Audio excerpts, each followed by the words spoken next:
Shalom semua warga kerajaan, tanpa rasa sudah akhir dari bulan Juni dengan tema Faithful to the King. Pertama-tama kita tahu siapa Tuhan kita. His name is Amen. Nama Kristus Amen. Amen itu artinya loyal and trustworthy. Jadi kalau ada anak perempuan namanya Amina, ya sama, trustworthy. Nama yang bagus kan, jarang dipakai itu. Nah, saudaraku yang kasih Tuhan, dia berkata, akulah saksi yang setia, the faithful witness. Dan dalam firman Tuhan, kita melihat akhir hidup daripada Rasul Paulus. Dalam 2 Timotius pasal 4, mulai ayat ke-9, dia berkata, Timotius untuk datang. He need a companion. Orang hebat pun seperti Rasul Paulus membutuhkan putra rohaninya untuk menguatkan dia. Karena dia kecewa, Demas telah mencintai dunia meninggalkan aku. Dia pergi ke Tesalonika, Kreskes pergi ke Galatia, dan Titus ke Dalmatia. Tapi perhatikan ini, hanya Lukas yang tinggal dengan aku. Hanya Lukas yang tinggal dengan aku. What a faithful friend. What a covenant brother, blood brother yang luar biasa. Saudara yang kasih Tuhan, pada akhir hidup daripada Rasul Paulus, dia juga sadar. Jemputlah Markus. Pak, ia kemari, dulu dianggap tidak berguna. Sekarang dia membutuhkan Markus sebab dia lihat potensi yang ada pada Markus. Saudara yang kekasih, jika kita tidak setia, karena sifat manusia. Tuhan berkata lewat Nabi Hosea, kasihmu kepadaku seperti embun yang pagi-pagi ketika matahari sudah lenyap. Ya, karena itu Tuhan izinkan kadang-kadang kesulitan seperti yang kita alami 2 tahun ini, supaya kembali kita berseru-seru pada Tuhan. Kesesakan membawa orang berseru-seru pada Tuhan. Kemakmuran membuat orang jauh dari Tuhan.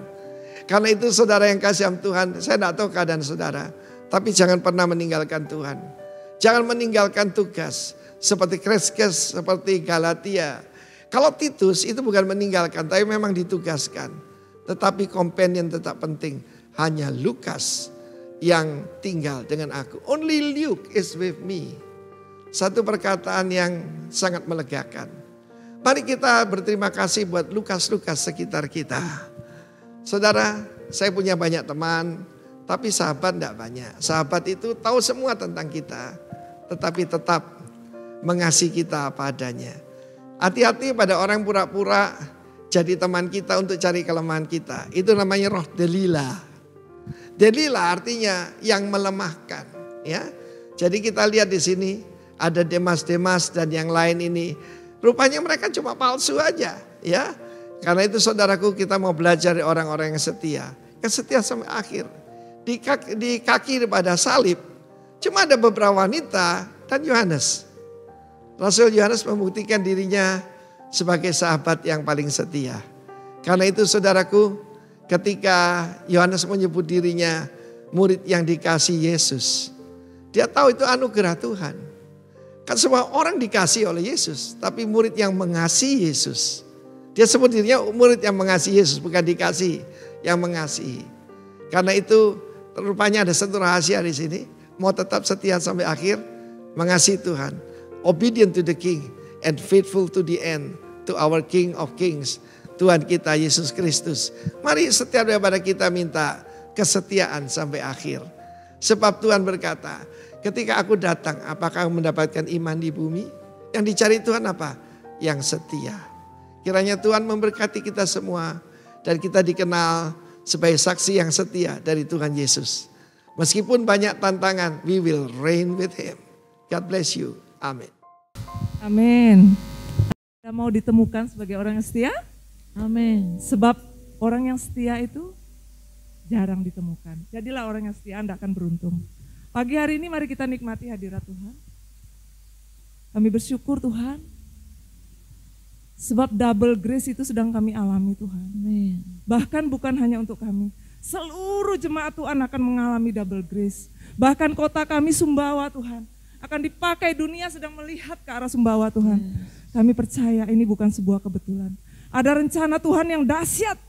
Kami siap menyambutnya Tuhan. Amin. Terima kasih buat pagi ini, biar seluruh jemaat-Mu bersuka cita menikmati hadirat-Mu. Amin. Dalam nama Yesus kami persembahkan ibadah kami hanya untuk hormat kemuliaan nama Tuhan.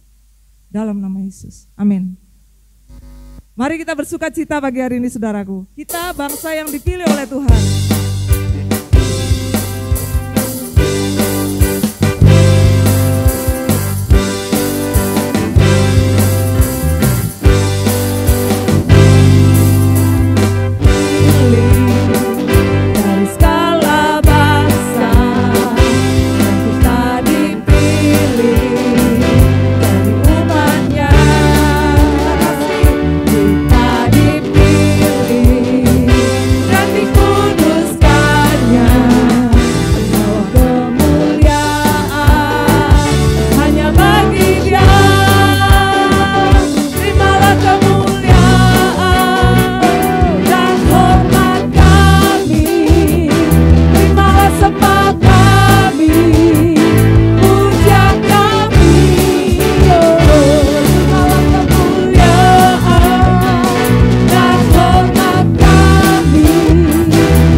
Kebaikan-Mu pagi hari ini Tuhan.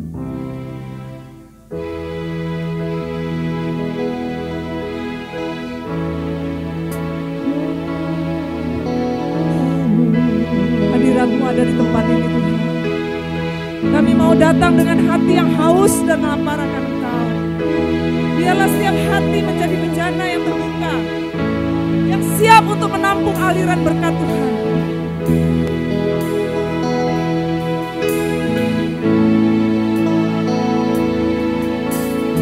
Yesus, Kau sungguh baik, benar Tuhan.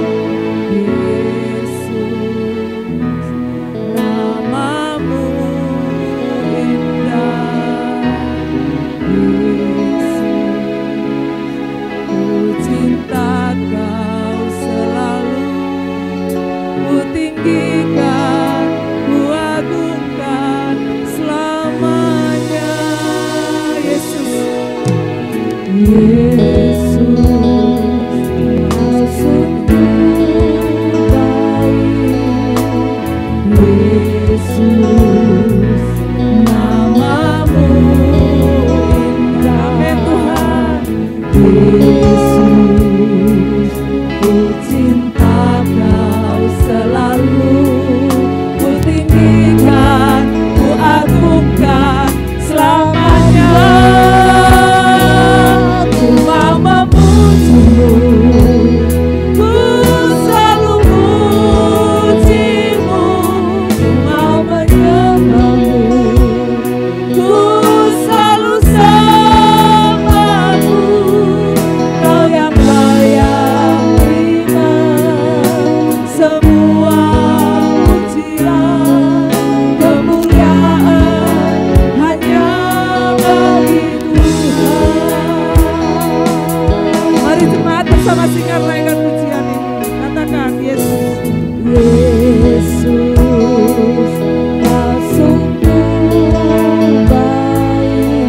sungguh baik Tuhan.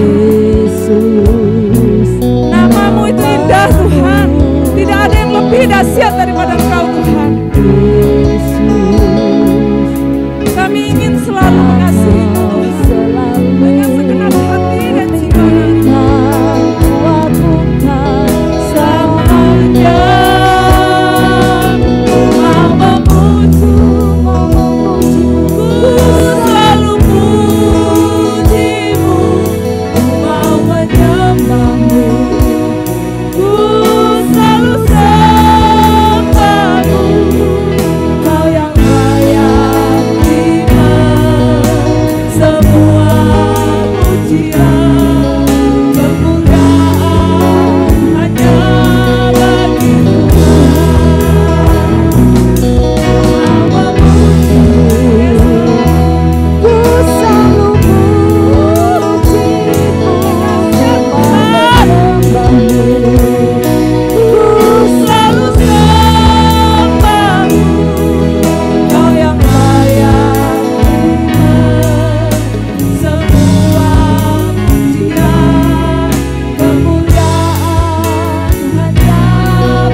Keluarkan pujian yang tulus dari dalam hatimu, sebab Tuhan melihat hati.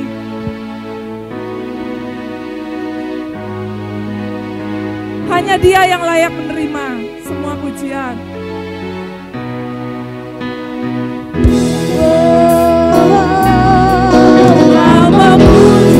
Yes Lord, ku selalu pujimu, mau menyembahmu, ku selalu sembahmu, Kau yang layak terima semua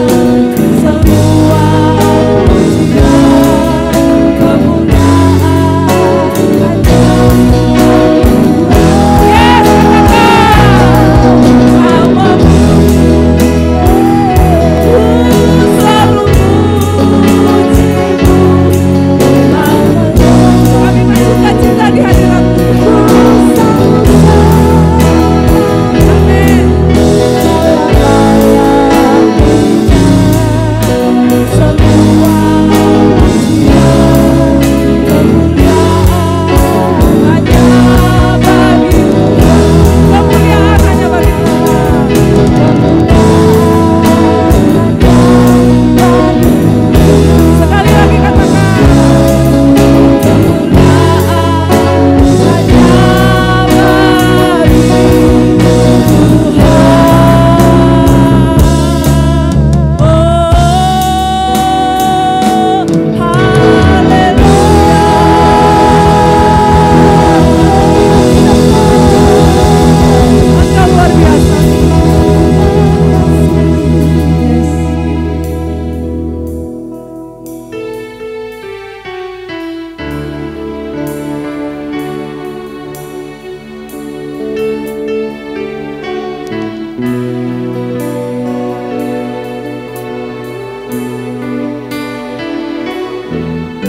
kemuliaan bisa balas semua kasih-Mu Tuhan.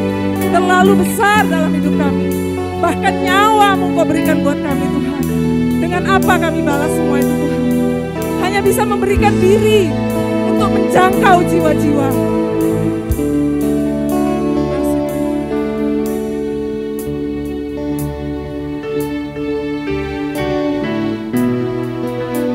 Kami siap Tuhan. Hati kami terbuka di hadapan-Mu Tuhan. Kami siap Tuhan, lihat jemaat-Mu Tuhan. Sebab Engkau melihat hati-hati yang rindu dan haus, lapar akan hadapan Allah. Karena mereka akan dipuaskan. Amin Tuhan.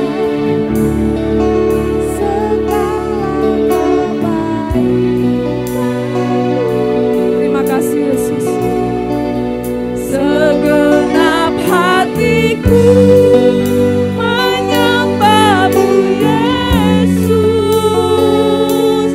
Ku bersyukur padamu dengan apakan kami gak mungkin balas Tuhan. Yes. Sekalipun seluruh isi dunia Tuhan tidak akan pernah bisa. Terima kasih Tuhan.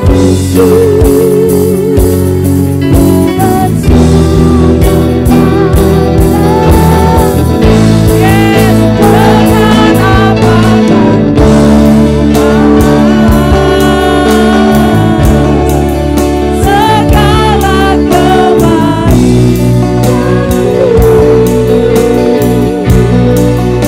segenap hatiku menyembah-Mu Yesus. Ku bersyukur padamu dengan apakan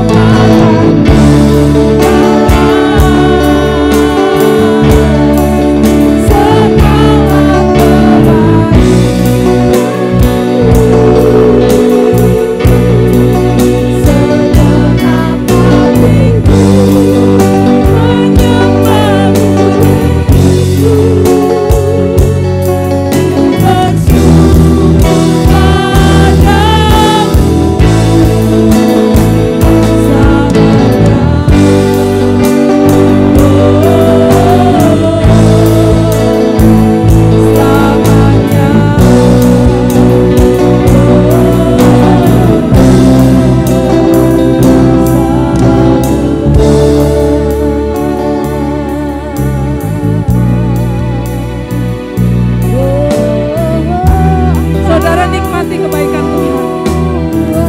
Saudara renungkan.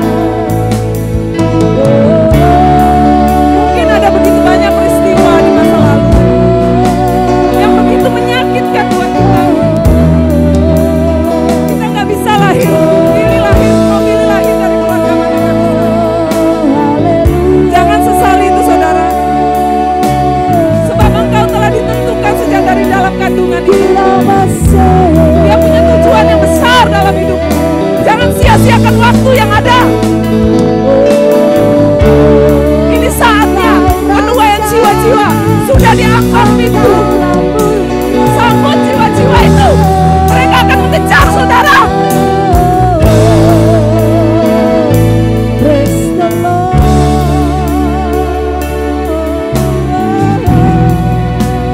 Terima kasih Tuhan.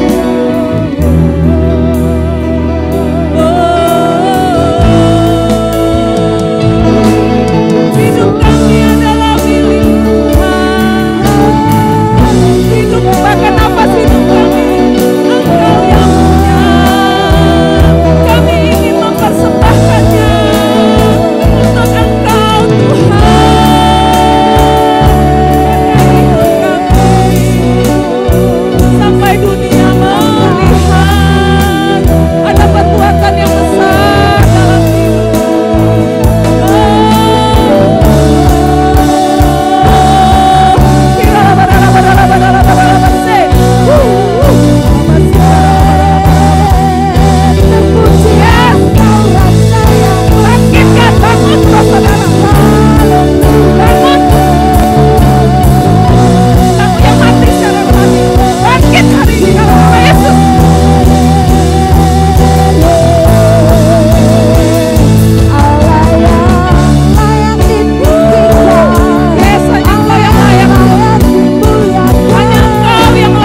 bukan karena perkara dunia,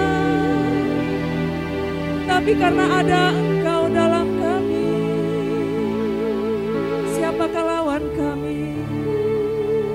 Jika Allah di pihak kita, tidak ada yang dapat melawan saudara. Satu mengalahkan 1000, dua mengalahkan berlaksa-laksa, betapa dahsyatnya dia. Satu mengalahkan 1000, apalagi saudara lebih dari 2. Seluruh dunia akan dijangkau olehmu. Bukan hanya Sumbawa, tapi Sumbawa lebih luar dimenangkan. Saudara tinggal di kota ini, tangisi kota ini, tangisi jiwa-jiwa. Saya mengalami saudara, betapa saya tidak mencari jiwa. Ketika saudara diam dalam hadirat Tuhan, rela berikan waktumu, karena sesuatu yang paling berharga itu saudara tahu, bukan uang, bukan keluarga, bukan kebahagiaan, bukan harta, bukan segala-galanya itu yang ada di dalam dunia. Yang paling berharga adalah waktu. Kenapa? Waktu gak bisa diulang lagi. Saudara mau balik 1 menit ke belakang tidak bisa, bahkan 1 detik. Saudara renungkan itu. Jadi kalau saudara sudah buang waktu itu, tak akan pernah bisa kembali.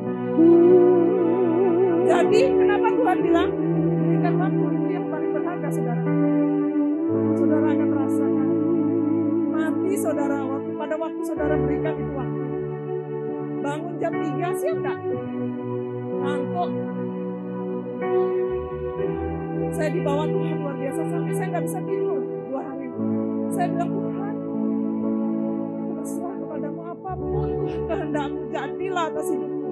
Aku hanya bencana Tuhan, bencana tanah liat yang mungkin gak berharga Tuhan. Jangan mengasihani diri saudara, sebab Engkau biji matanya. Bencana tanah liat yang sedang diproses, saudara tahu, dihancurkan di dalam mobil. Supaya apa saudara kalau gak dihancurkan? Saudara masih sombong. Ini aku. Saya tidak menghakimi saudara. Saya juga butuh belajar banyak saudara. Saya baru mengalami itu. Saya butuh bimbingan. Saya butuh tuntunan Roh Kudus setiap hari, setiap saat. Karena itu saya belajar berserah kepada Tuhan.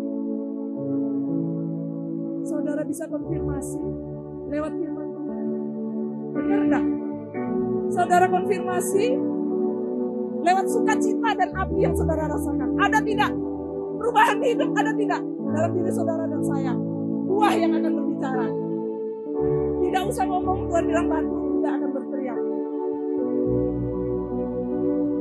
Terima kasih Tuhan. Kami siapkan hati kami Tuhan. Untuk kuasa firman-Mu bekerja di tempat ini. Memperlengkapi kami Tuhan. Terutama yang terutama perlu terjadi adalah metanoia. Rubah pikiran semua ini. Konsep-konsep yang lama semua. Tuhan mau rubah semua itu. Melalui kuasa firman Tuhan. Siapapun hambanya tidak penting. Tidak penting. Tapi dia dipakai Tuhan untuk mengubah saudara. Siapapun, jangan pandang manusia saudara. Dia bisa dipakai Tuhan untuk berbicara kepada saudara. Saudara hanya siapkan hati saja. Pengurapan Tuhan ada di tempat ini dengan begitu dahsyat. Begitu dahsyat. Biar firman Tuhan yang berbicara, karena manusia terbatas. Tapi Roh Kudus tidak terbatas. Dia yang akan memberikan hikmat. Urapi hamba-Mu Pak John Tuhan. Bukan sebuah kebetulan. Bahkan semua kejadian dalam hidup kami tidak ada yang kebetulan. Semua ada dalam rencana Tuhan. Diberkati Engkau Pak John hari ini. Silakan menyampaikan firman. Kami sambut dengan sukacita dalam nama Yesus. Berikan sorak-sorai bagi dia.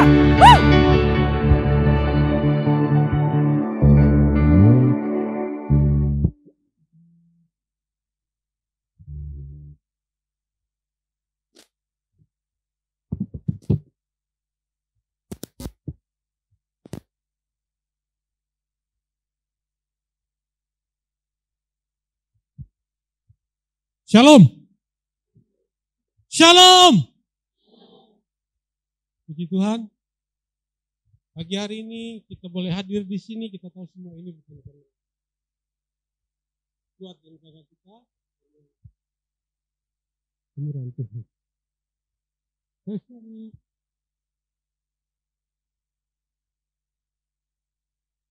menikmati hadirat Tuhan pagi hari ini.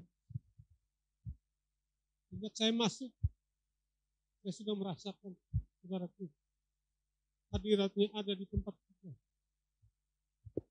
Tuhan sangat mengasihi kita semua, saudaraku. Tanpa basa-basi lagi, saya mau langsung masuk pada sharing firman Tuhan yang tidak Tuhan taruh di hati saya. Tentunya yang pertama untuk saya sendiri. Baru saya sharekan kepada Bapak Ibu Saudara yang lain. Supaya kita semua sama-sama diberkati oleh Tuhan. Amin. Ya, puji Tuhan. Tema kita bulan, saya disampaikan untuk bertugas melayani pagi ini oleh Bapak Gembala. Itu bulan lalu, bulan Mei. Maaf, April ya. Mei, yang temanya adalah obedience ya, yaitu ketaatan dan memasuki bulan ini, dan ini minggu terakhir ialah faithful, kesetiaan. Dua kata ini sebetulnya nggak bisa sama sekali dipisahkan. Ini bagaikan dua mata uang yang tak terpisahkan, saudaraku. Orang taat belum tentu dia setia. Tetapi orang yang setia, dia pasti taat.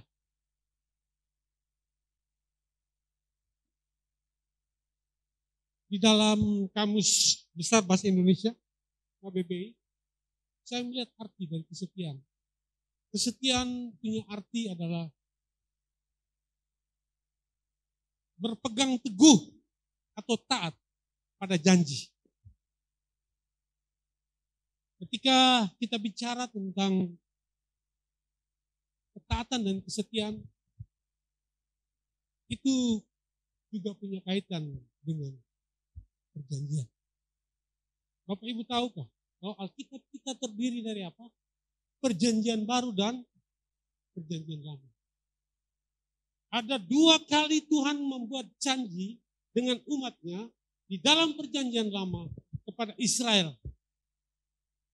Yaitu kepada Abraham, bapak orang percaya, dan keturunannya. Nanti kita akan melihat ayat itu. Dan kemudian perjanjian yang kedua adalah perjanjian baru. Ada di dalam kitab perjanjian baru. Itu kepada siapa? Bukan Israel jasmani, tetapi Israel rohani. Kita bukanlah karang asli pada pokoknya. Kita semua ini adalah apa, saudaraku? Cangkokan yang ditempelkan kepada pokok anggur, yaitu Kristus. Itu sebabnya saya katakan kita patut mengucap syukur. Ketika bangsa Israel menolak Mesias, maka keselamatan itu dialihkan kepada semua bangsa-bangsa yang lain. Itu sebabnya sekali lagi kita adalah orang-orang yang sangat beruntung bisa menikmati keselamatan di dalam Kristus. Nah, saya langsung aja, yaitu ikatan perjanjian yang pertama yang Tuhan buat di dalam kitab perjanjian lama terdapat di dalam kitab Kejadian 17. Maaf saya tidak buat PowerPoint. Kejadian 17, kita baca ayat 1 dan 2, nanti kita loncat ayat 7 dan 11.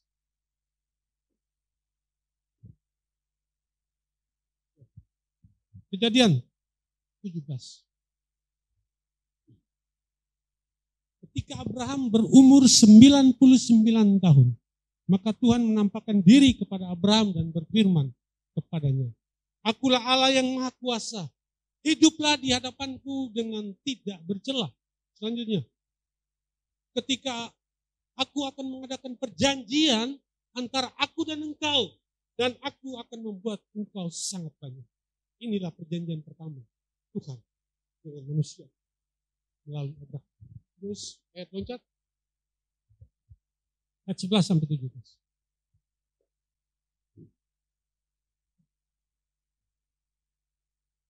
Ayat 10. Inilah perjanjianku yang harus kamu pegang. Perjanjian antara aku dan kamu serta keturunanmu. Yaitu, saudaraku, setiap laki-laki di antara kamu harus apa? Disunat. Haruslah dikerat kulit katanmu. Dan itulah akan menjadi tanda perjanjian antara aku dan kamu. Terus, anak yang berumur 8 hari, jadi sekali lagi jelas di sini bahwa ikatan perjanjian yang pertama Allah buat dengan manusia adalah dengan Abraham dan keturunannya. Dikatakan di sini sunat sebagai tanda ikatan perjanjian Tuhan.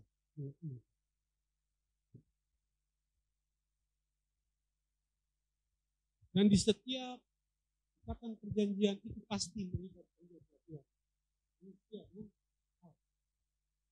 Dan setiap itu ada yang disebut take and give. Mengambil atau mendapatkan dan memberi. Di dalam ikatan perjanjian ini, kalau kita baca selanjutnya, Tuhan berjanji ketika mereka taat melakukan ikatan perjanjian yang ditandai dengan sunat tadi, maka bangsa Israel akan menjadi umat kesayangan Tuhan. Dan sebaliknya, dari pihak umat Israel, mereka dituntut kepada saudaraku untuk mentaati semua ketetapan Tuhan. Mereka harus dituntut seperti dikatakan kepada Abraham tadi, untuk hidup tidak bercelah. Nanti kita akan lihat, mungkinkah itu. Selanjutnya, di dalam bilangan kita tahu bahwa, saya mau katakan begini, bahwa di dalam keturunan Abraham selanjutnya, mereka ada 400 tahun berada di Mesir sebagai orang asing di sana. Dan pada hari-hari terakhir di Mesir, mereka menderita di bawah tekanan Firaun dan mereka berseru kepada Tuhan. Dan Tuhan ingat akan apa? Akan perjanjian kepada Abraham dan keturunannya. Dan Tuhan, singkat saja, Tuhan mengutus Musa dan Harun datang kepada Firaun. Dan kita tahu bagaimana dahsyatnya tangan Tuhan melepaskan. Ada 10 tulah. Tulah yang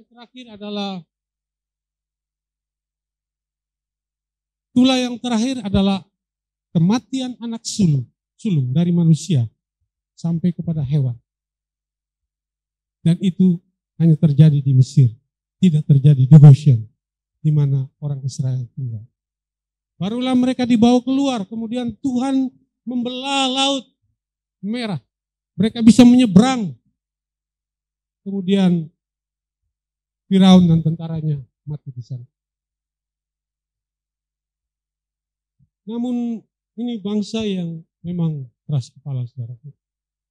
Saya percaya bahwa mereka sudah tahu semua apa yang diajarkan oleh Yakub.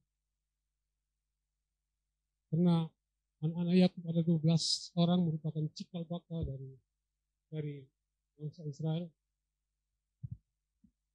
Tetapi kita lihat bahwa bangsa ini adalah bangsa yang tegar tengkuk. Berulang kali mereka berontak dan melawan Musa dan Tuhan.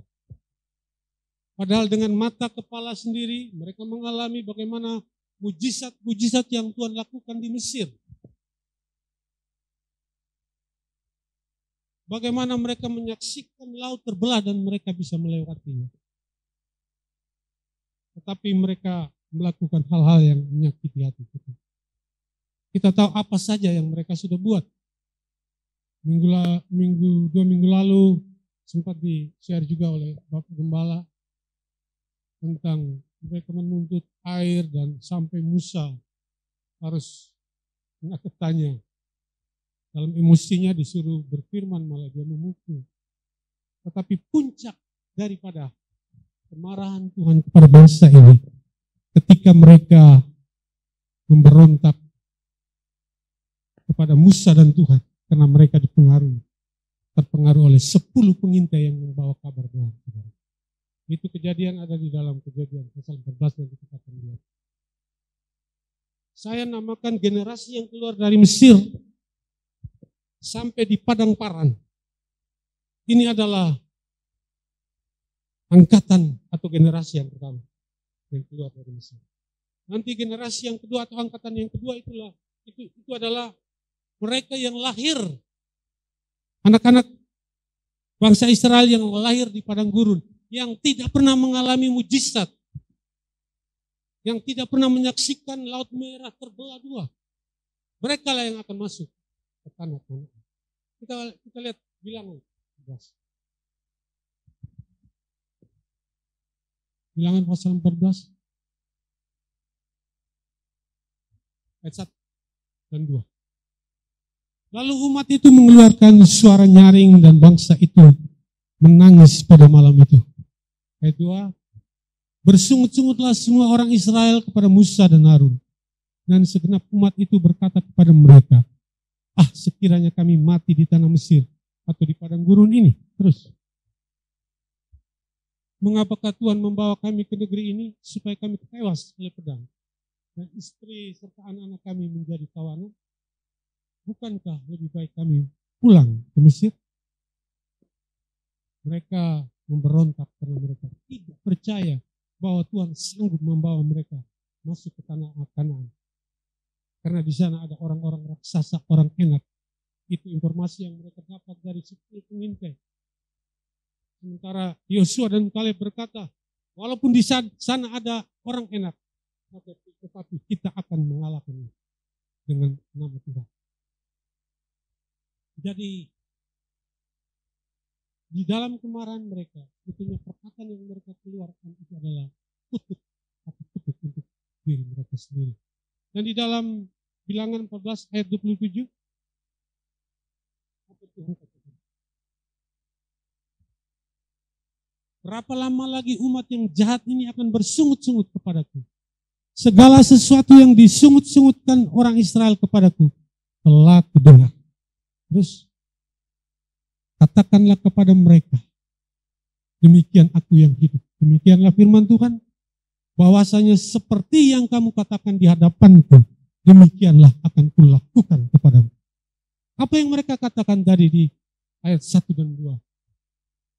Mereka bilang, apa lebih baik kami mati di padang gurun dan anak-anak kami, daripada kami harus menghadapi orang-orang enak. Mereka meragukan kekuasaan Tuhan untuk menolong mereka. Sementara mereka sudah begitu banyak mengalami pertolongan Tuhan. Dan Tuhan katakanlah kepada mereka, demi aku yang hidup, demikianlah firman Tuhan, bahwasanya seperti yang kamu katakan di hadapanku, demikianlah akan dilakukan. Saya akan cepat sedikit karena bagian yang kedua di perjanjian baru ini yang lebih penting buat kita. Karena itu janji Tuhan dengan kita, gerejanya, umat pilihannya. Kemudian ayat yang berikutnya, selanjutnya tadi sambung.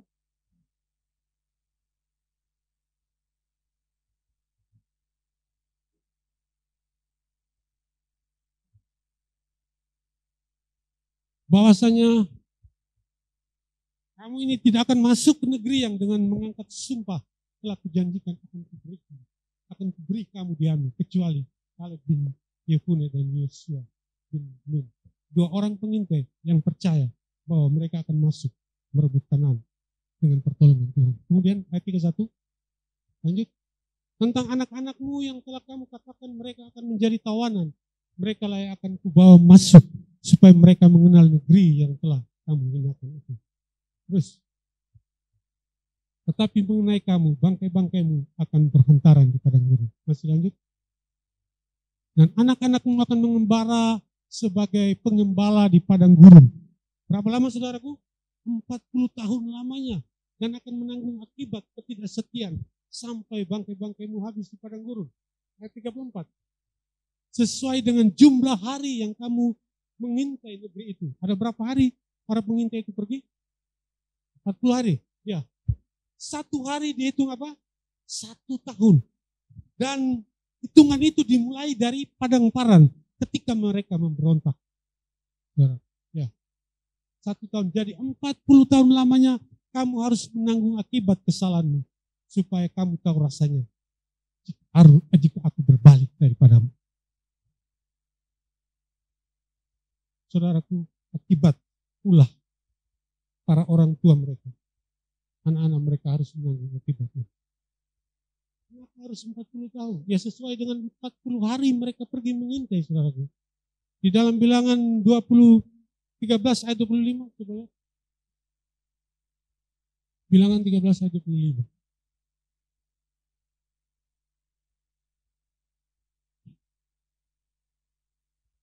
Sesudah lewat 40 hari mereka dari pengintaian negeri itu. Mereka pergi mengintai selama 40 hari. Jadi dari padang paran sampai masuk ke Kanaan. Ada 40 tahun mereka mengembara di padang gurun. Sebetulnya ada 2 versi yang saya belajar itu. Ada yang bilang dari Mesir ke Kanaan itu sebetulnya hanya 2 minggu. Tapi ada juga yang bilang 25. Ya angka itu tidak terlalu penting lah buat saya. Mau berapa tahun juga mereka di padang gurun mengembara itu juga tidak terlalu penting. Bagi saya apa tujuan Tuhan mereka harus mengembara selama itu di padang gurun?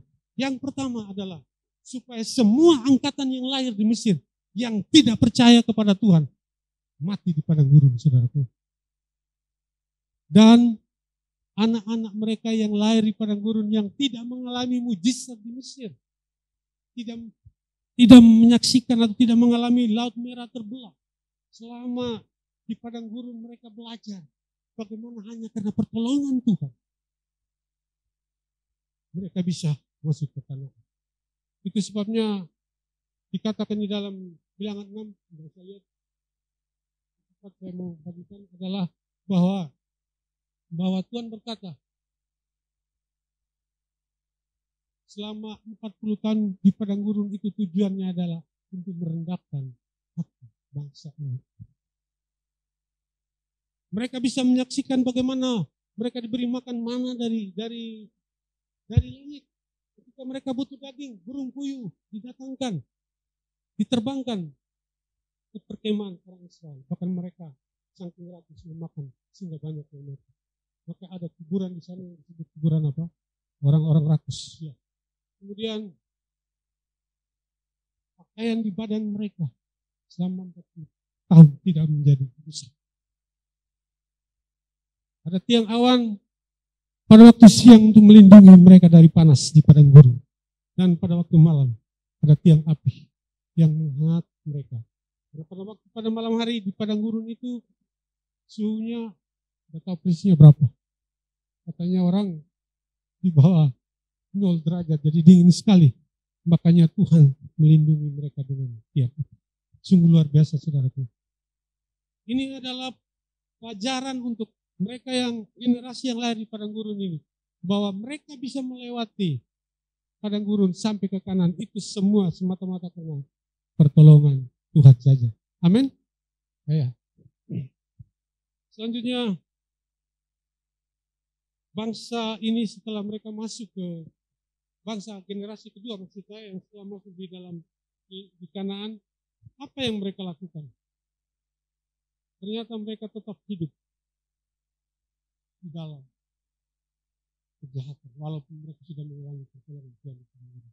Coba kita lihat Ulangan pasal 8.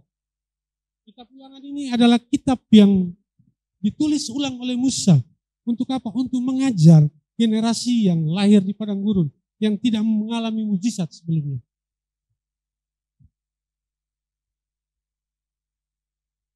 Ulangan pasal 8, ayat 1-6.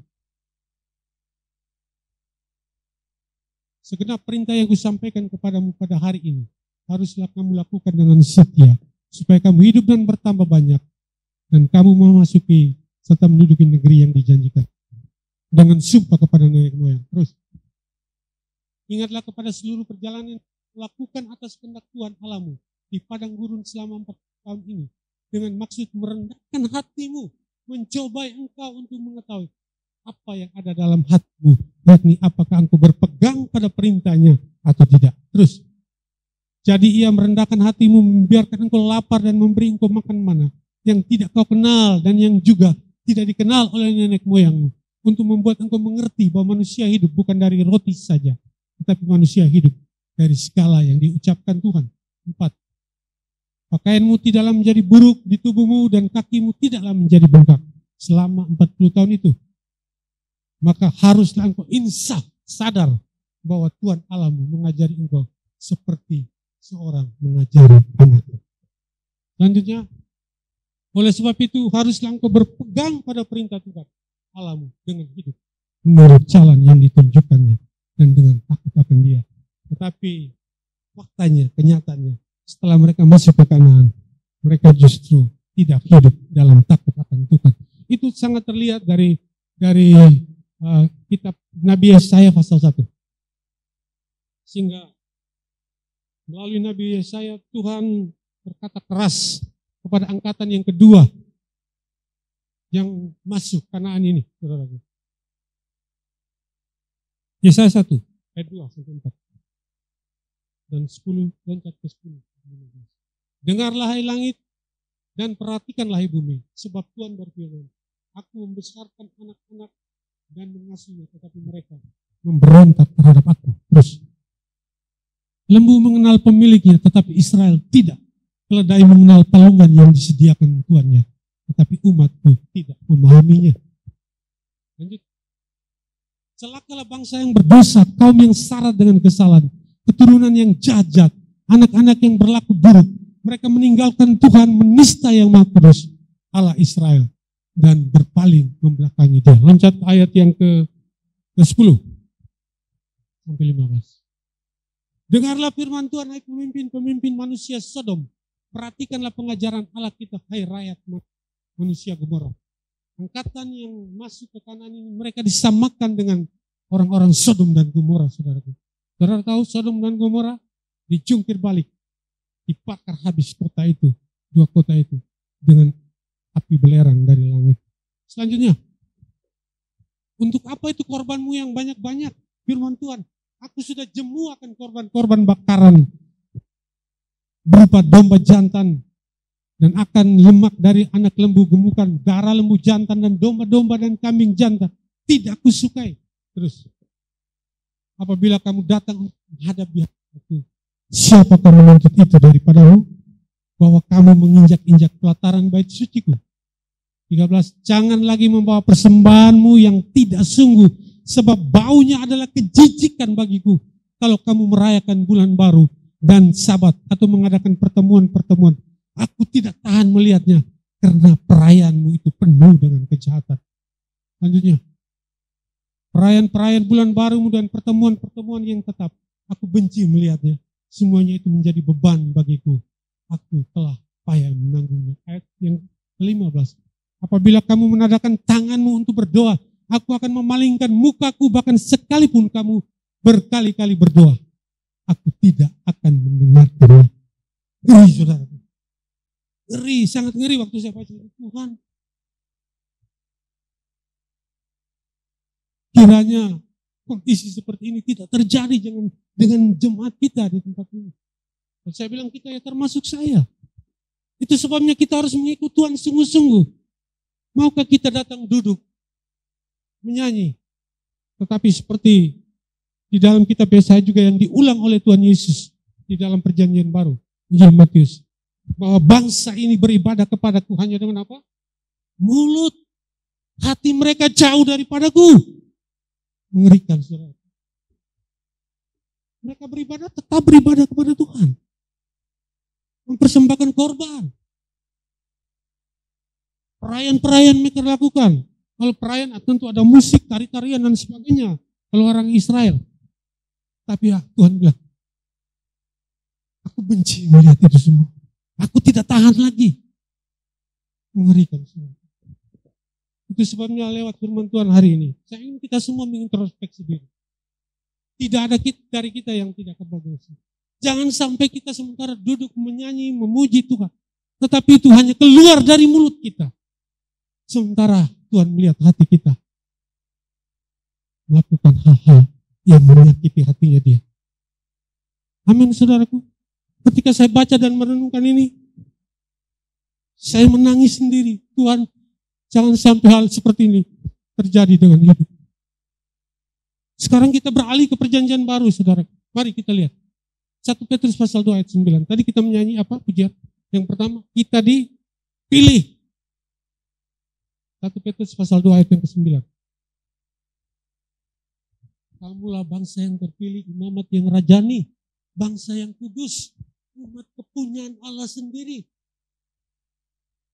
Untuk memberitakan perbuatan-perbuatan yang besar dari Dia, yang memanggil kamu keluar dari kegelapan kepada terangnya yang ajaib. Kamu yang dulunya bukan umat Allah, tapi sekarang telah apa saudaraku? Menjadi umatnya. Yang dulu tidak beroleh belas kasihan, tetapi sekarang telah apa? Beroleh belas kasihan. Tuhan pilih kita bukan karena kita ini baik, saudara. Dikatakan tadi bahwa kita dalam kegelapan dibawa oleh Tuhan masuk ke dalam terangnya yang ajaib. Kita yang dulu bukan umat Allah telah menjadi umatnya. Jelas bahwa ayat 1 Petrus 2 ayat 9 ini ditujukan kepada orang percaya dari bangsa-bangsa yang lain yang bukan bangsa Israel. Bukan bangsa Yahudi, yaitu kita semua ini. Kita dulunya tidak beroleh belas kasihan, tapi hari ini kita mendapat belas kasihan Tuhan. Amin saudaraku. Ya, Bapak, Ibu Jemaat yang saya kasih dalam Tuhan. Selanjutnya, apakah ikatan perjanjian kita dengan Tuhan di perjanjian baru ini? Kira-kira siapa yang bisa bilang? Saya mau tanya hal ini aja. Kalau sudah tahu ya saya tidak lanjutkan. Mr. Oscar, senyum-senyum. Apa Mr.? Oh gitu ya. Lewat jawabannya. Lihat, Kolose pasal 2. Jawabnya dalam firman Tuhan. Ya, Kolose pasal 2. Ayat 6, 7 dan 11, 12. Maaf ya, ayatnya agak banyak karena setiap pernyataan saya dasarkan atas firman Tuhan. Supaya tidak ngelantur gitu. Ya. Kamu telah menerima Kristus Yesus Tuhan kita. Karena itu hendaklah apa hidupmu tetap di dalam Dia. Terus.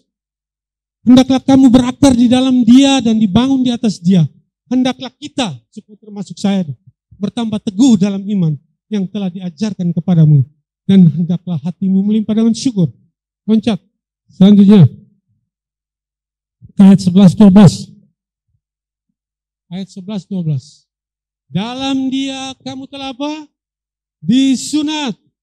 Siapa yang belum disunat? Para bapak. Ya. Bukan dengan sunat yang dilakukan oleh manusia. Apakah kita enggak boleh sunat? Seperti ikatan perjanjian Tuhan dengan bangsa Israel.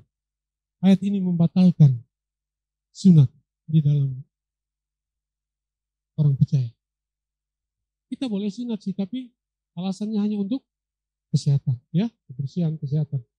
Bukan untuk melakukan syariat atau ketentuan. Bukan.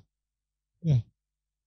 Kenapa? Di dalam perjanjian baru, dalam Dia kamu telah disunat bukan dengan sunat yang dilakukan oleh manusia, tetapi dengan sunat Kristus, yaitu terdiri dari penanggalan akan tubuh yang berdosa. Kita harus perhatikan baik-baik ini. Selanjutnya. Karena dengan Dia, kita dikuburkan dalam apa, saudaraku? Baptiso, ditenggelamkan. Dan di dalam Dia, kamu turut dibangkitkan juga oleh kepercayaanmu kepada kerja kuasa Allah yang telah membangkitkan Dia dari antara orang mati. Jadi, masalah minggu lalu ya, wakil gembala, saya tanya, siapa yang belum dibaptis? Ya, ada yang belum dibaptis? Satu. Oh ya, nanti saya akan kasih tahu Pak Gem untuk kita buka kelas baru untuk training. Saya lihat ada sekitar 10 orang yang kita akan buka kelas baru. Jadi belum dibaptis. Kemudian yang sudah baptis tetapi lupa arti rohani baptisan.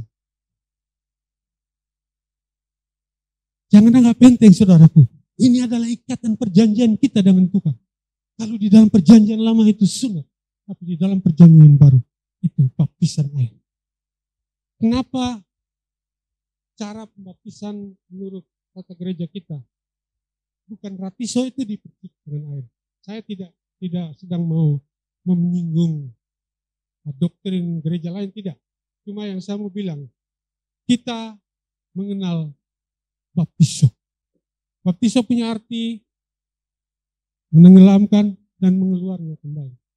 Kenapa? Ketika seseorang ditenggelamkan, dia kuburkan hidupnya yang lama. Itu sebabnya sebelum dibaptis, orang itu harus dilayani dulu tentang keselamatan. Tentang apa lagi saudaraku? Tentang Yesus sebagai Tuhan. Karena kita tidak boleh membaptis orang yang belum sungguh-sungguh percaya dan terima Yesus. Serta mengerti bahwa keselamatan itu cuma ada di dalam Tuhan Yesus. Itu yang paling penting. Bukan tunggu dia harus kudus dulu. Enggak. Sampai kapanpun enggak dibaptis-baptis lah. Ya betul. Kalau ada orang bilang, tunggu dia belum kudus. Tunggu dia berubah karakternya. Sampai kapanpun tidak. Justru setelah dibaptis. Di dalam Matius 28 bilang apa? Ajarlah dia melakukan kehendak Tuhan. Setelah dibaptis, baru orang itu diajar supaya dia bertumbuh di dalam pengenalan akan Tuhan. Dan dia bisa berjalan mengiring Tuhan.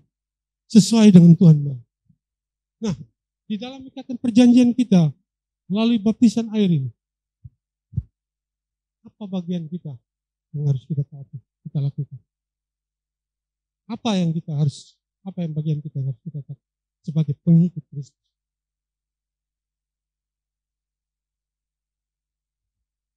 Ketua roket ya, kira-kira bisa jawab.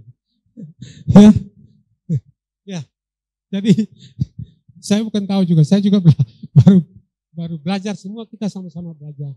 Ya, jadi syarat mengikut Tuhan. Lukas 9 ayat 23. Lukas pasal 9 ayat 23. Ikut Yesus itu ada syaratnya, saudara. Kita baca sama-sama ayat ini. 1, 2, 3. Sama-sama kita baca. 1, 2, 3. Katanya kepada mereka semua, setiap orang yang mau mengikut aku, dia harus apa? Menyangkal dirinya, memikul salibnya setiap hari, dan mengikut aku. Di dalam Matius 10, tidak usah lihat, di sana dikatakan Tuhan Yesus sendiri. Siapa yang tidak memikul salibnya, dia tidak layak mengikut aku. Lalu pertanyaannya buat kita semua, saya dan kita, apakah kita saat ini dalam pandangan Tuhan sedang layak mengikut dia? Tanda tanya, yang jawab kita masing-masing. Karena yang tahu hidup kita kan, hati kita, semua yang kita lakukan di tempat yang orang lain tidak melihat, itu hanya Tuhan. Ya. Jadi syarat yang pertama itu menyangkal diri. Apa itu menyangkal diri? Menyangkal diri, sangkal kemauan diri kita, berkata tidak kepada keinginan diri kita sendiri. Contoh yang paling mantap buat saya itu ketika Tuhan Yesus di Taman Getsemani. 3 kali dia bergumul sampai telunya meneteskan darah. Apa yang Tuhan Yesus doakan? Bapa, kalau boleh, jauhan penderitaan itu lalu daripadaku. 3 kali dia kembali berdoa dengan situasi dan kondisi yang sama dalam kapasitasnya, dalam sisi kemanusiaannya. Ya bukan keilahiannya lagi. Keilahiannya tentu tidak ada ketakutan. Yesus melihat penderitaan yang dia akan ambil itu sangat mengerikan. Sebabnya dia bilang, Bapak kalau boleh terakhir, Bukan apa, kalau boleh cawan ini lalu daripadaku. Tetapi bukan apa? Kehendakku. Tapi kehendakmu yang jadi. Ini contoh doa yang harusnya kita ikuti. Menyangkal diri, berkata tidak kepada kehendak diri sendiri. Contoh lain misalnya, ketika kita dijahati, dikata-katai, disakiti. Daging kita tentu mau balas kan? Gigi ganti gigi, mata ganti mata. Tapi firman Tuhan bilang apa? Roma 12 ayat 17 bilang apa? Coba lihat ayatnya. Roma 12 ayat 17 bilang apa saudaraku?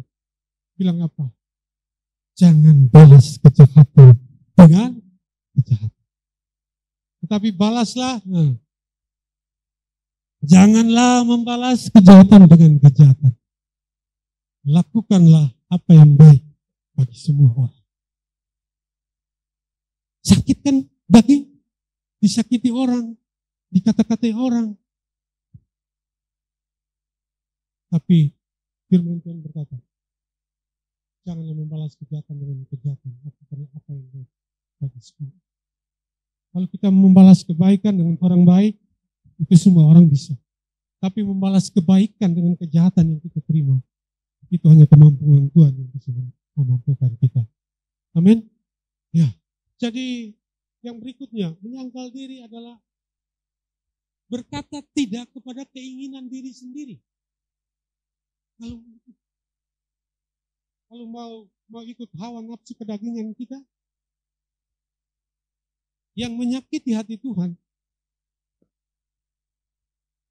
ya bisa. Tapi firman Tuhan berkata, kalau kita tidak menyangkal diri, kita tidak layak untuk mengikuti. Coba lihat Galatia 5 ayat 16. Galatia pasal 5 ayat 16.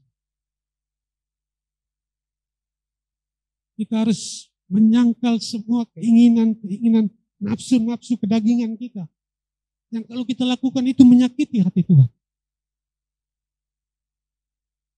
Maksudku ialah hiduplah oleh roh. Maka kamu akan menuruti keinginan daging. Terus sampai ayat itu. Terus, maka kamu tidak akan menuruti keinginan daging. Terus, sebab keinginan daging berlawanan dengan keinginan roh dan keinginan roh berlawanan dengan keinginan daging. Karena keduanya bertentangan sehingga kamu setiap kali tidak melakukan apa yang kamu kehendaki. Terus, akan tetapi jika kamu memberi dirimu dipimpin oleh roh, maka kamu tidak hidup di bawah hukum Taurat. Perbuatan daging telah nyata, yaitu apa? Percabulan. Percabulan termasuk perzinahan, perselingkuhan, pornografi. Mudah-mudahan nggak ada perselingkuhan di sini. Begitu kan. Biar di luar sana. Terus kecemaran hawa nafsu, penyembahan berhala. Penyembahan berhala itu tidak hanya bicara tentang adanya patung, jimat-jimat, tidak. Sesuatu yang mengalihkan fokus kita untuk tidak lagi mengutamakan Tuhan, itu berhala, saudara. Apakah itu hobi, apakah itu pekerjaan, apa saja, itu berhala. Kemudian selanjutnya dikatakan sihir, perseteruan, perselisihan, iri hati, amarah, kepentingan diri sendiri, egosentris, percideraan, roh pemecah, terus dengkian, kemabukan, pesta pora dan sebagainya. Terhadap semuanya itu kuperingatkan. Tadi ada kata apa? Dan sebagainya. Berarti terbatas hanya ini saja. Masih ada lagi. Ya. Dan kemudian semuanya itu kuperingatkan kamu seperti yang telah kubuat dahulu. Bahwa barang siapa melakukan hal-hal yang demikian, ia tidak akan mendapat bagian dalam kerajaan Allah. Ini serius Tuhan. Ini serius saudaraku. Kita tidak bisa aktif melayani di gereja sementara kita masih tetap melakukan kejahatan. Kayaknya susah sih. Tapi saya percaya tidak mungkin Tuhan menyuruh kita apa yang tidak mungkin. Kita tidak bisa percaya. Orang percaya, orang benar kata firman Tuhan. Coba lihat Mazmur 37 ayat 23. Mazmur 37 ayat 23. Mazmur 37 dan 24. Tuhan menetapkan langkah-langkah orang yang hidupnya berkenan kepadanya. Kemudian apabila ia jatuh, tidaklah sampai tergeletak, sebab Tuhan menopang tangannya. Amin, saudaraku. Kita masih mungkin jatuh atau tidak? Masih. Setelah dibaptis, seseorang tidak mungkin mulus. Start awal pertandingan iman yang kita sedang lakukan dalam pengiringan kepada Kristus setelah titik awalnya ketika kita dibaptis. Itu sebabnya yang belum dibaptis, ayo baptis. Sebab baptisan air adalah meterai tanda kita milik Tuhan. Amin. Ini perintahnya Tuhan. Bukan perintah Pak Pendeta, perintah gembala, perintah gereja, tidak. Perintah Tuhan Yesus sendiri. Jadi kenapa tidak sampai tergeletak? Kenapa? Kita punya penolong, Parakletos. Itu siapa? Roh Kudus. Kita baru menyimpang aja, Roh Kudus sudah ingatkan, itu salah. Apa kita sudah jatuh begini aja? Damai sejahtera kita hilang, saudara. Apalagi sampai tergeletak, Tuhan pasti menolong, mengangkat kita untuk terus melanjutkan perjalanan iman kita. Amin. Jangan sampai saudaraku ada dari kita yang di tengah jalan jatuh dan tidak bangun lagi, itu yang ngeri. Ketika kita jatuh, ketika kita keliru, menyimpang ke kiri, Roh Kudus mulai tegur, ingatkan kita. Itu sebabnya apa, saudaraku? Yang penting, paling penting, bangun keintiman dengan Roh Kudus. Orang yang tidak punya hubungan, tidak punya mezbah doa, dia tidak peka dengan suara Roh Kudus. Amin. Hanya orang yang punya hubungan yang intim dengan Tuhan, itulah yang peka dengan suara Roh Kudus.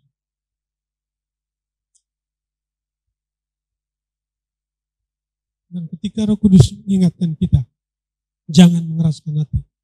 Sebab kalau terus-menerus kita mengeraskan hati nurani kita akan apa? Tumbuh. Ya. Dan akhirnya kita berbuat dosa, kita anggap ya itu biasa-biasa saja sih. Selingkuh ya enggak apa-apa sih.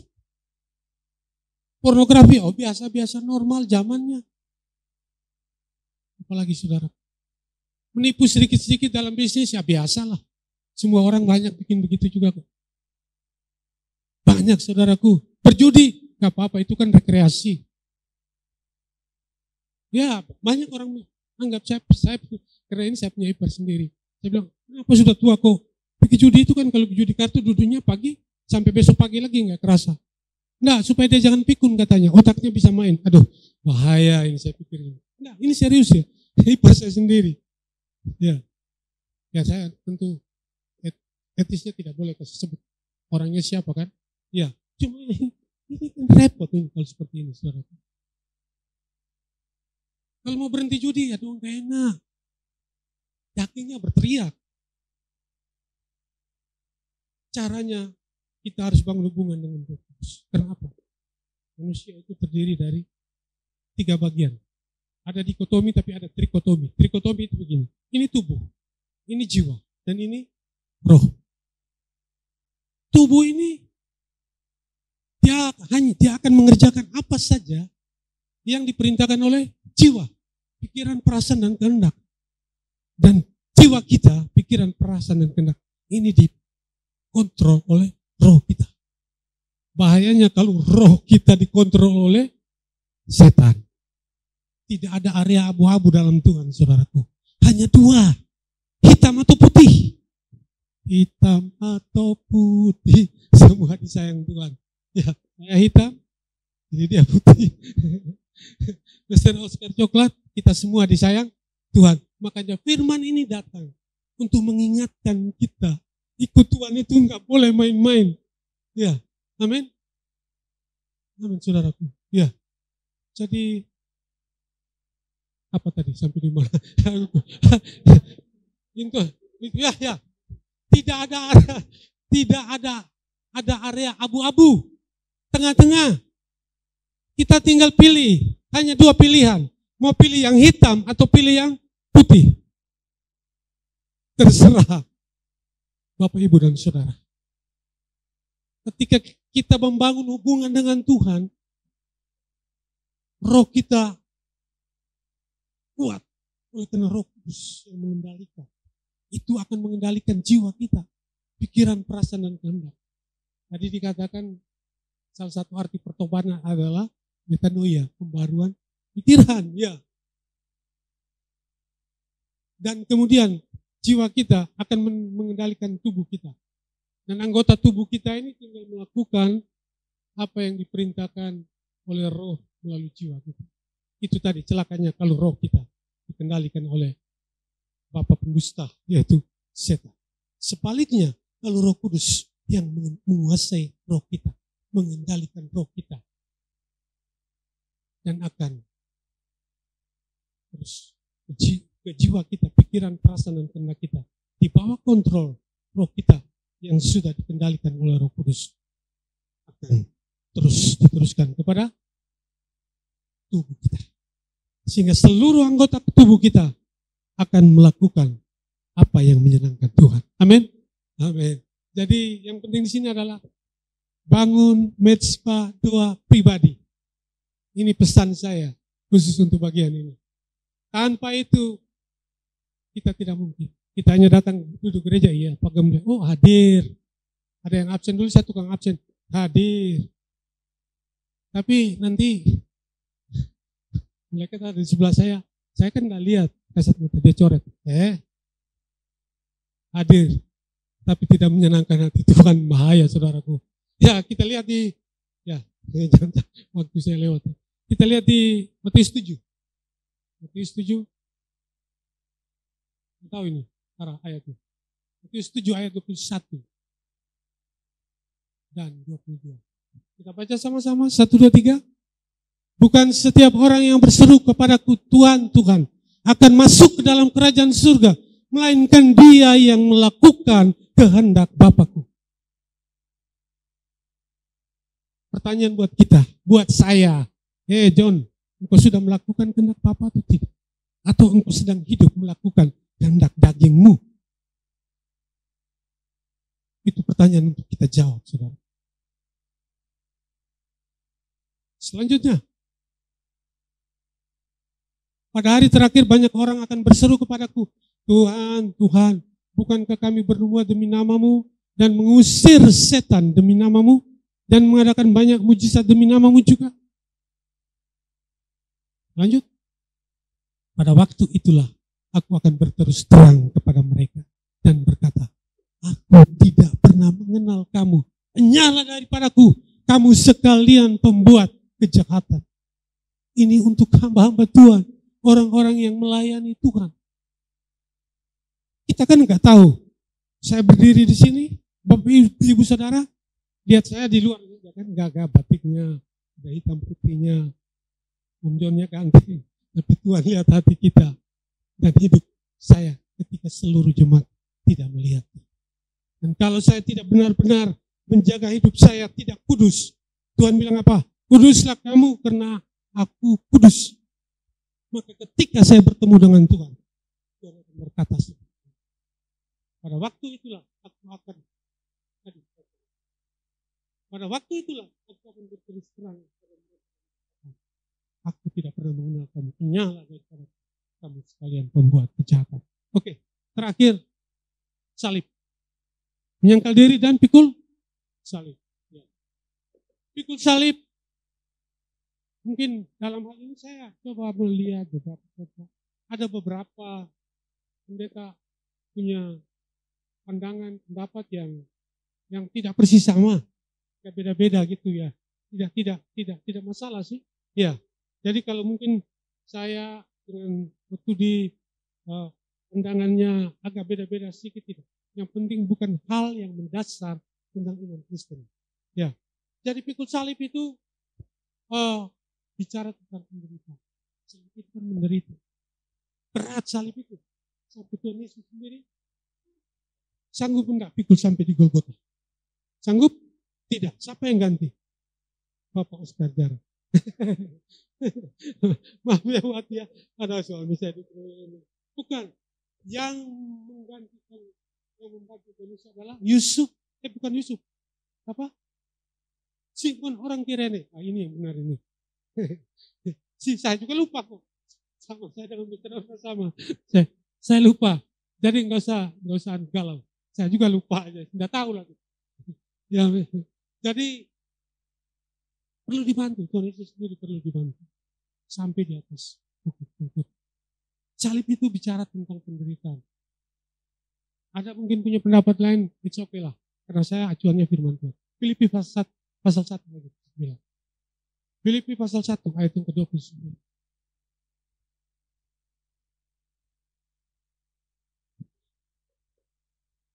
Sama-sama kita baca ayat ini. 1, 2, 3. Sebab kepada kamu dikaruniakan bukan saja untuk percaya kepada Kristus. Lalu apa? Melainkan juga menderita untuk Dia. Siap menderita sampai akhir? Sesuai dengan tema kita bulan ini. Setia. Wahyu berapa tadi? Wahyu 2 ayat 10. Baca Wahyu 2 ayat 10. Kita tidak dipanggil hanya untuk terima berkat, untuk percaya, kemudian diberkati, melimpah, ruah. Tidak, saudaraku. Kita siap menderita. Ada konsekuensi yang harus kita terima sebagai pengikut-pengikut Kristus. Kita mungkin difitnah, disisihkan dari pergaulan di masyarakat, di keluarga, di tempat kerja, bahkan menderita. Saudara berani baca dan mengaminkan? Ini bukan saya kasih ayat ini.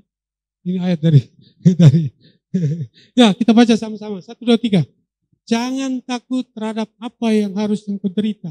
Sesungguhnya iblis akan melemparkan beberapa orang dari antaramu ke dalam penjara, supaya kamu dicobai dan kamu akan beroleh kesusahan selama 10 hari. Hendaklah engkau setia sampai apa? Sampai apa? Mati. Ya. Dan aku akan mengaruniakan mahkota itu. Amin. Amin. Ya. Apa yang mau mahkota? Oh ya. Mau dianiaya sampai mati? Ya. Iya. Jadi benar. Ini saya baca juga saya merinding. Ya, betul, saya merinding. Ini ayat dari tema Faithful to the King bulan ini. Wahyu pasal 2 ayat 10. Penderitaan sampai mati. Mungkin kita dianiaya. Tidak semua loh. Orang-orang yang ditetapkan akan menerima aniaya. Berdoa, mudah-mudahan bukan saya masuk di situ.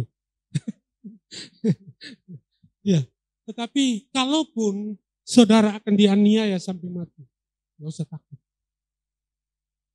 Saya mau lihatkan saudara contohnya. Siapa itu? Stefanus. Dia tidak teriak-teriak, jangan rajam saya. Tidak.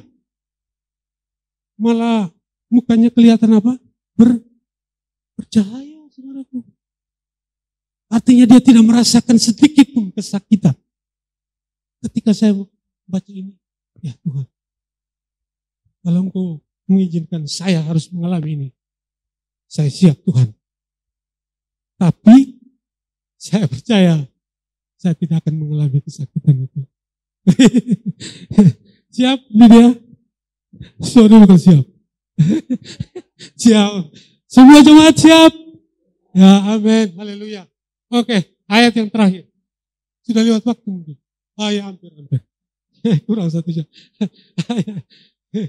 Ayat yang terakhir kita baca di 1 Yohanes. Pasal 1. Pasal 1. Ayat yang paling akhir dari 1 Yohanes pasal 1. Ini ayat yang paling akhir, betul-betul terakhir ini. Ya. Oke. Ayat yang terakhir dari ini ayat terakhir dan ayatnya juga terakhir dari pasal ini. Ya. Terakhir dan terakhir. Ya. Terakhir dan terakhir. 1 Yohanes pasal 1. Ayat terakhir ini ayat berapa? Ya? Ayat 10. Oh ya, ayat 10.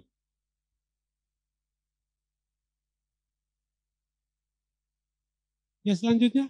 Ayat selanjutnya. Maaf ya, nanti berikutnya kalau saya dikasih. Jangan lagi. saya akan bertobat ini. Karena kemarin biasanya Astin saya punya asisten, dia lagi sibuk dengan beberapa kakak dan kakaknya lah. Mereka lagi, oh ada yang mau bantu nih, bisakah? Mana deh? Ya, sampai 10 aja. Ayat sebelumnya. 9, ya ayat 9. Maaf, ayat 9. Terakhir ini. Kita baca sama-sama. Ya, 1, 2, 3. Jika kita mengaku dosa kita, maka Ia adalah setia dan adil. Sehingga Ia akan mengampuni segala dosa kita dan menyucikan. Amin. Yang tahu hidup saya dan saudara, setiap pribadi, itu Tuhan sendiri. Amin. Mari kita pada hadirat Tuhan sebelum kita akhiri ibadah kita. Kita minta Roh Kudus selidiki dan koreksi hidup kita. Kita hari-hari ini sedang bangun mezbah doa yang kuat, pribadi yang kuat. Syukurlah. Terus pertahankan itu. Bahkan semakin lebih lagi ambil waktu. Tapi jika kita Senin Kemis, Kembang Kempis, ayo bangkit, semangat. Ya, kita lakukan itu. Dan kalau yang belum sama sekali, yang hari ini masih tiarap, bangkit. Amin. Ya. Ini pesan firman yang mau saya sampaikan. Bapak Ibu Saudaraku, datang kepada Tuhan, serahkan hidupmu, katakan Tuhan, ampuni saya. Saya pun tadi dikatakan menyangkal diri dan pikul salib itu setahun sekali? Apa? Ya, tiap hari. Ya, ini baru dijawab. Ya, setiap hari. Ya, itu sebabnya kita harus membangun hubungan dengan Tuhan itu. Bukan seminggu sekali baru berdoa di rumah. Tidak, setiap hari. Seminggu sekali datang ibadah. Tapi setiap hari harus punya mezbah doa di rumah. Amin. Amin. Begitu. Siapkan hati kita untuk kita minta diselidiki oleh Roh Kudus. Dan respon firman Tuhan yang kita sama-sama belajar hari ini.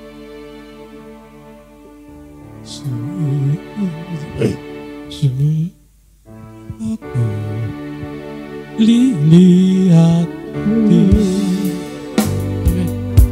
bangkit berdiri. Apakah ku sungguh mengasihimu, Yesus, Kau yang Maha Tahu dan menilai hidupku. Tak ada yang tersembunyi bagimu. Selidiki aku ya Tuhan. Selidiki aku, lihat hatiku. Apakah ku sungguh mengasihimu, Yesus, Kau yang Maha Tahu dan menilai hidupku. tak ada yang tersembunyi bagimu. Aku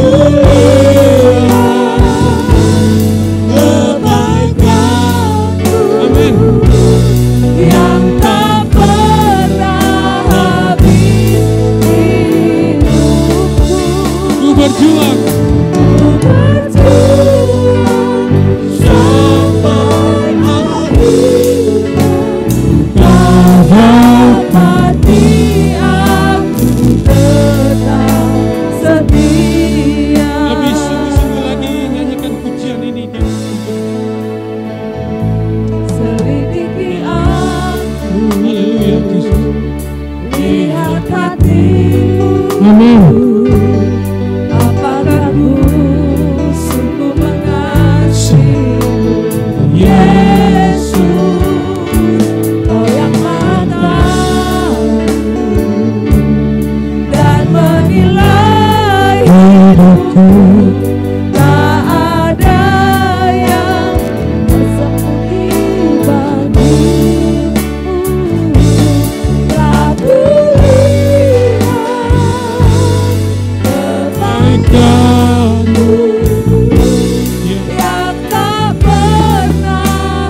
maaf saudara ya, saya bukan merombak liturgi gereja. Roh Kudus pasti akan tertib. Saya tidak akan banyak waktu. Saudara, 1 hari 1 malam tidak akan pernah cukup. 5 menit cukup berkuasa untuk mengubah hidup saudara. Saya dilawat Tuhan luar biasa saudara. Sampai saya nggak kuat. Saya bilang Tuhan, nggak usah yang seperti ini. Sampai saya dengar kata begini, kamu dapat suara kenabian. Ya itu betul.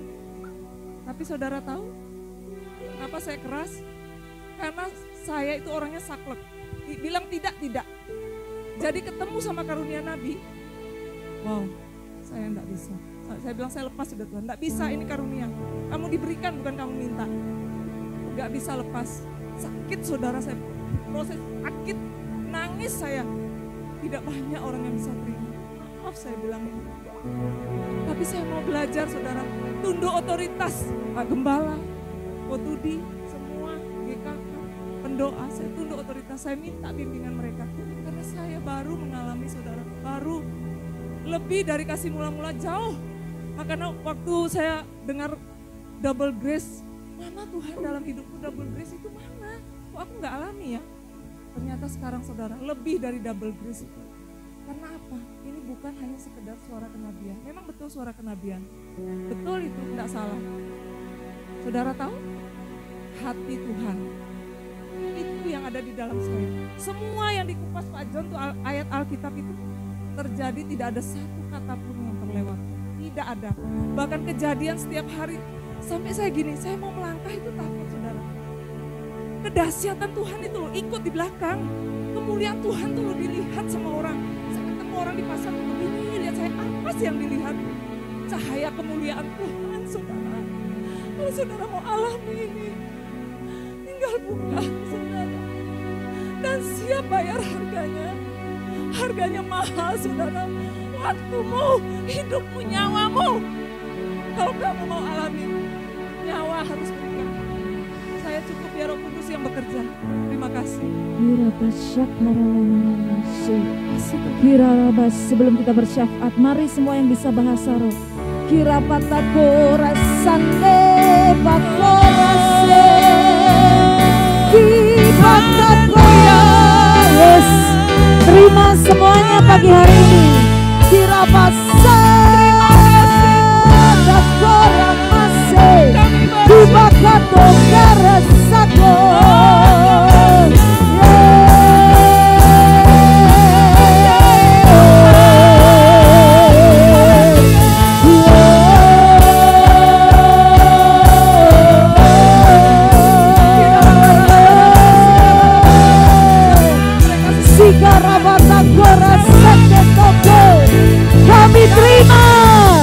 Kami terima pagi hari ini. Yes,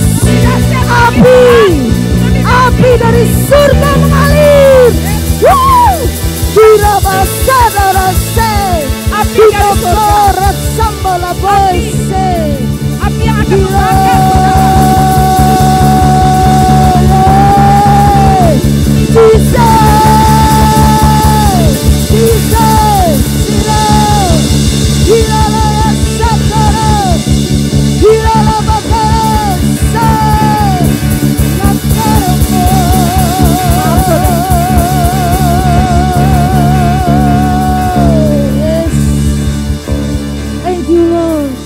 Saudara, saya digerakkan Tuhan. Ya. Silakan saudara cari pasangan yang punya pasangan. Lakukan pemulihan. Yang nggak punya pasangannya anggap ada di sini dalam roh. Saudaramu siapapun. Doakan dia. Oh yes, mari ikuti. Ya.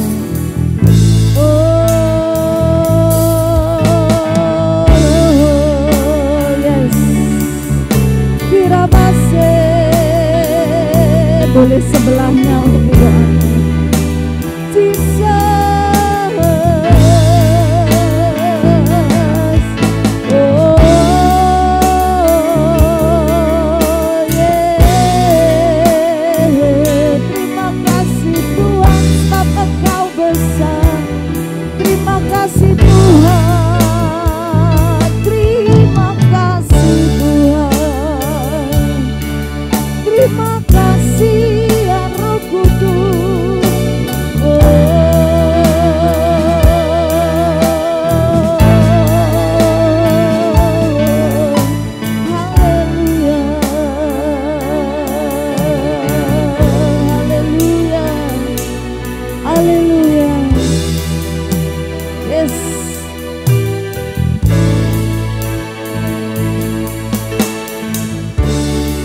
tahu Tuhan, ini waktunya Engkau sedang membangkitkan gereja-Mu. Kami mau melihat kuasa Tuhan yang nyata atas jemaat ini Tuhan. Terima kasih, yang lebih lesu dikuatkan, tulang-tulang yang kering dihidupkan. Kami tahu jiwa yang lemah dibangkitkan, hati yang putus asa mendapat kekuatan, bahkan yang sakit disembuhkan, yang hilang pengharapan mendapat pengharapan yang baru Tuhan. Terima kasih Tuhan. Terima kasih Tuhan. Terima kasih. Inilah waktumu Tuhan, Engkau melawat umat-Mu pagi hari ini. Kami meresponi firman Tuhan pagi hari ini. Kami mau hidup kami berkenan di hadapan-Mu. Kami adalah imamat yang rajani, bangsa yang kudus, umat kepunyaan Allah. Kami punya pekerjaan untuk memberitakan perbuatan-perbuatan Tuhan yang dahsyat dan perkasa itu terjadi ya Tuhan. Terima kasih, Engkau sedang membakar setiap hati umat-Mu. Kami tahu ada pekerjaan yang dahsyat dan besar atas gereja ini. Kami tahu Tuhan, kegenapan janji-Mu sudah di ambang pintu. Kami tahu bahwa Engkau sedang menyiapkan seluruh umat Tuhan, dari anak-anak sampai senior. Kami mau melihat kisah Yoel itu tergenapi, bahwa hari-hari terakhir Engkau akan mencurahkan Roh-Mu atas seluruh umat-Mu. Mimpi-mimpi, penglihatan-penglihatan, nubuatan itu akan terjadi. Kami terima pagi hari ini Tuhan, di dalam nama Tuhan Yesus. Tidak ada satupun yang terlewatkan, tidak ada satupun yang tidak dipakai Tuhan. Kami semua bergandengan, sebab api Tuhan turun atas Kudus Rock Sumbawa. Kami terima itu Tuhan pagi hari ini. Dalam nama Yesus, dalam nama Yesus. Haleluya, haleluya Tuhan. Yes, terima kasih Kau mengasihi kami Tuhan. Pagi hari ini kami berdoa buat kota ini. Mari ucapkan sesuatu atas kota Sumbawa. Terima kasih mata dunia tertuju atas Sumbawa. Kami memberkati momen event MXJP dalam nama Yesus. Hujan berkat turun, hujan kemuliaan turun atas Sumbawa. Namamu akan dimasyhurkan di kota ini, sebab matamu tertuju atas kota ini. Berkati event-event yang ada Tuhan. Kami percaya bahwa Tuhan memberkati. Kami mau melihat shalom Tuhan turun atas kota ini. Seluruh rangkaian acara lancar dari awal hingga akhirnya. Pemimpin-pemimpin kami diurapi oleh Tuhan. Dari gubernur sampai bupati, bahkan seluruh menteri, pejabat-pejabat diurapi oleh Tuhan. Bahkan setiap tamu-tamu yang datang melihat kedahsyatan Tuhan atas kota ini. Terima kasih Tuhan, terima kasih. Kami bersyukur Tuhan, kami bersyukur.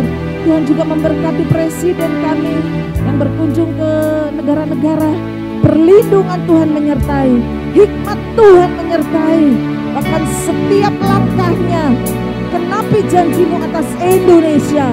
Indonesia adalah pintu, tempat pertobatan, transformasi itu ada di Indonesia lewat pemimpin kami Tuhan. Terima kasih. Terima kasih Tuhan, kami mengucap syukur atas bangsa ini. Kami terus memberkati bangsa ini. Kesulitan apapun, Engkau berpihak atas bangsa kami.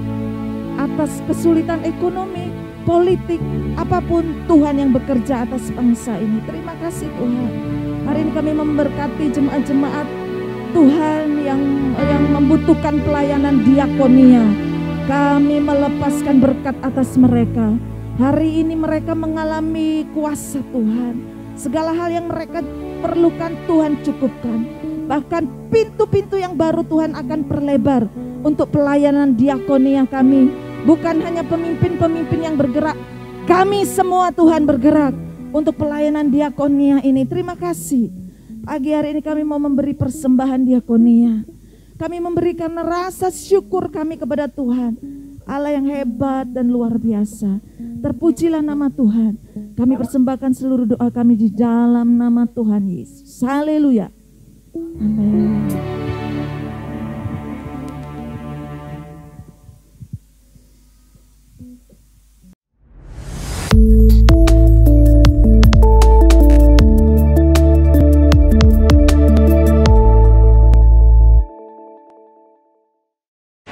Shalom, salam sejahtera bagi kita. Ibadah hari Minggu akan diadakan di Aula Hotel Tambora. Acara akan dilaksanakan pada pukul 8 pagi. Dihimbau untuk jemaat hadir menggunakan protokol kesehatan. Sumbau berdoa minggu ini akan diadakan secara online melalui aplikasi Zoom yang akan di-share melalui grup WhatsApp. Bagi yang belum bergabung, silakan menghubungi Bang Lamhot. Kami mengundang Bapak, Ibu, Saudara sekalian untuk berkumpul bersama dalam komsel. Mengenai waktu dan tempat silakan menghubungi GKM yang tertera. Bagi yang belum bergabung, silakan ikut bergabung. Ibadah Roki akan diadakan pada hari Minggu pukul 11 WITA. Bagi jemaat yang tergerak untuk membantu pembangunan gereja bisa melalui rekening BNI atas nama GB Rock Sumbawa. Selamat hari Minggu, Tuhan Yesus memberkati.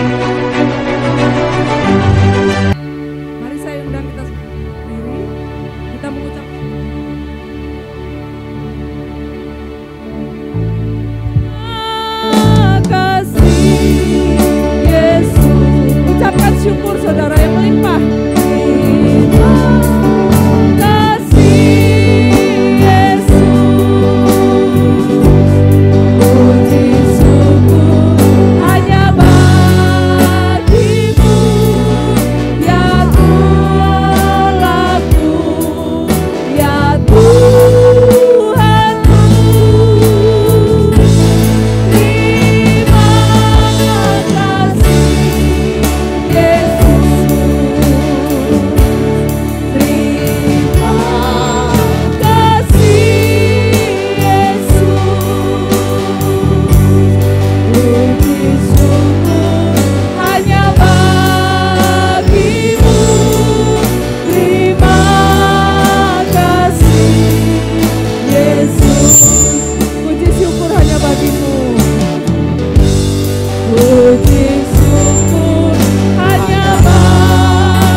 Kekasih Tuhan, angkat kedua tanganmu, terimalah berkat dari Allah Bapa, Putra dan Roh Kudus, yaitu Tuhan Yesus Kristus yang senantiasa menyertai saudara, melindungi saudara, memulihkan saudara, memberkati saudara, mulai saat ini sampai Maranatha, bahkan sampai selama-lamanya.